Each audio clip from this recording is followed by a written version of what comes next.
এই জন্য দুইটার প্রতিবাদেই আমরা এই সংসদ থেকে আপাতত মাননীয় বিরোধী দলের নেতা ধন্যবাদ বলেন বলেন প্রতিকার চেয়েছিলাম। এ বিষয়টা কোনো দলের সাথে সম্পর্কিত না। যে বিষয়টা নির্বাচনের আগে সরকারি দল বিরোধী দল সবাই একমত হয়েছিলাম, এর সপক্ষে কথাও বলেছি, ক্যাম্পেইন করেছি।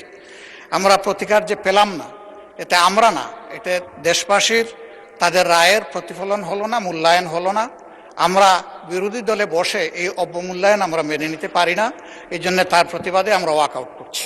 মাননীয় বিরোধী দল নেতা, আপনি আমার বক্তব্য তো সম্পূর্ণ করতে দিলেন না। আমি আপনার পুরো বক্তব্য শুনেছি।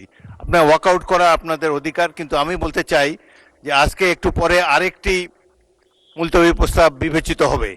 সেখানে আমার মনে হয় যে আপনি আপনাদের প্রশ্নের উত্তর পেয়ে যাবেন এবং সেখানে মন খুলে আপনারা আরও কথা বলতে পারবেন।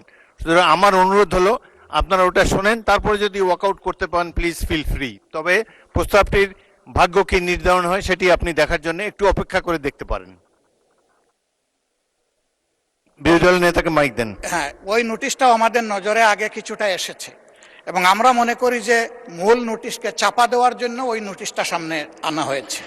এই জন্য দুইটার প্রতিবাদেই আমরা এই সংসদ থেকে আপাতত মাননীয় বিরোধী দলের নেতা, ধন্যবাদ মাননীয় নোটিশই তো উত্থাপন হয়নি, আপনি কি করে বুঝলেন কোনটা চাপা দেওয়ার জন্য এটা করা হচ্ছে? আমি অনুরোধ করছি একটু ধৈর্য ধরে অপেক্ষা করেন, নোটিশের বিষয়বস্তু শুনেন, তারপরে আপনারা feel free to walk out. আপনার অ্যাবসেন্সে এই হাউসে এই নোটিশটা পড়া হয়েছে, সংশ্লিষ্ট সদস্য এটা পড়েছেন, আমরা শুনেছি। এই জন্য আমরা বুঝে শুনেই বলছি যে এই দুই কারণেই আমরা এখন ওয়াকআউট করছি। আপনাকে ধন্যবাদ। নিশ্চয়ই সংসদীয় রীতি অনুযায়ী আপনারা ওয়াকআউট করতে পারেন, ফিল ফ্রি। ধন্যবাদ।